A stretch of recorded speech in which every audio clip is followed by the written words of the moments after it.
Hey, salut, c'est Christophe de CM Football. On se retrouve cet après-midi pour débriefer de la victoire de l'équipe de France face au Portugal 1-0 hier soir à Lisbonne avec un but d'N'Golo Kanté. Et on va tout de suite voir la revue de presse et choix de Didier Deschamps, les tops et flops du match. Et on va terminer avec un Fergie Time sur une histoire de penalty. Allez, c'est parti.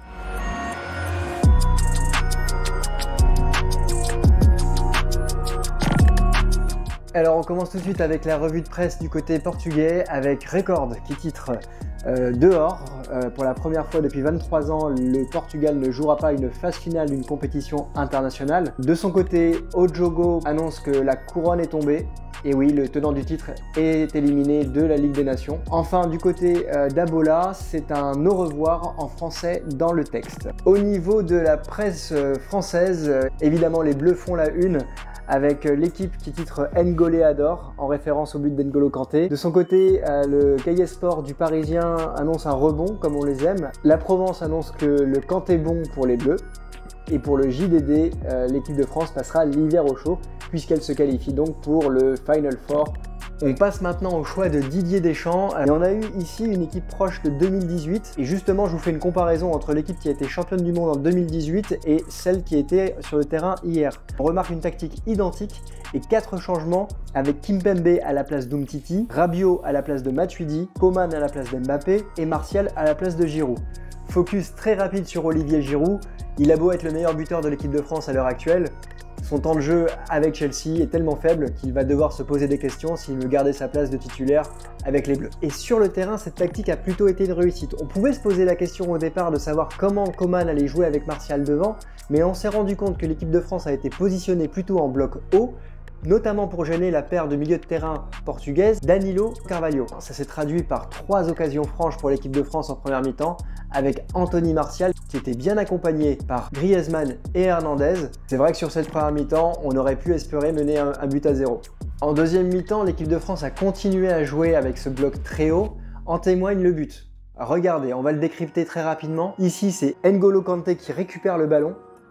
Et regardez cette image. On n'a pas moins de 7 joueurs français qui sont dans les 35 derniers mètres de l'équipe du Portugal. On va faire tourner, Griezmann va pouvoir jouer de son côté droit avec Pavard avant de revenir sur Pogba et sur le but. Regardez, on a 5 joueurs dans la surface de réparation. L'équipe de France a vraiment réussi à se projeter pour mettre en difficulté et pour aller chercher la victoire. Mais les Portugais auraient pu revenir avec la tête de José Fonte sur le poteau. Sur ce coup-là, l'équipe de Didier Deschamps a eu beaucoup de chance. On passe maintenant au top et flop pour l'équipe de France. Clairement, N'Golo Kanté a été l'homme du match avec un nombre incalculable de ballons récupérés, une présence démentielle sur le terrain. Mention spéciale aussi pour Rabiot qui a fait un excellent match et qui, depuis son retour en équipe de France, qui est un lien très bon entre la défense et l'attaque, et il arrive à apporter un dynamisme aux attaques de l'équipe de France. Je rajouterai Griezmann qui a été le joueur qui est le plus récupéré de ballons, 10 ballons récupérés hier soir devant Pogba et N'Golo Kanté. Alors il est toujours difficile de trouver des flops dans un match aussi bien maîtrisé. On pourrait penser que Martial en ferait partie, mais pour moi le plus important pour un attaquant c'est de se créer ses occasions. Il a apporté de la profondeur, il a un style différent d'Olivier Giroud, il s'est créé 3 occasions.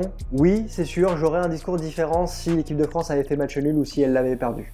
Un joueur que j'ai trouvé en revanche un peu en dedans par rapport à la prestation globale de l'équipe de France, c'est Coman. Je le mets surtout en comparaison de l'aile gauche de l'équipe de France qui a été décisive avec Hernandez et Rabiot. Alors on passe au Fergie Time, c'est parti, et là c'est une histoire de penalty. Alors un penalty c'est jamais facile à marquer. On a beau dire ce qu'on veut, c'est un vrai geste technique et on le verra certainement dans une prochaine vidéo. Mais hier c'est Sergio Ramos qui a dû avoir à tirer 2 penaltys face à la Suisse. L'Espagne est menée 1-0. Sergio Ramos obtient un penalty, il veut se faire justice lui-même. Et ce premier penalty, il est tiré et il est surtout arrêté par le gardien. Mais le second penalty, qu'est-ce qu'il va faire? Il sait même pas lui-même. Regardez, il va prendre son élan et je tire à gauche, je tire, je fais une panenka. N'importe quoi. On se demande qu'est-ce qu'il a voulu faire. C'est un penalty tout moisi.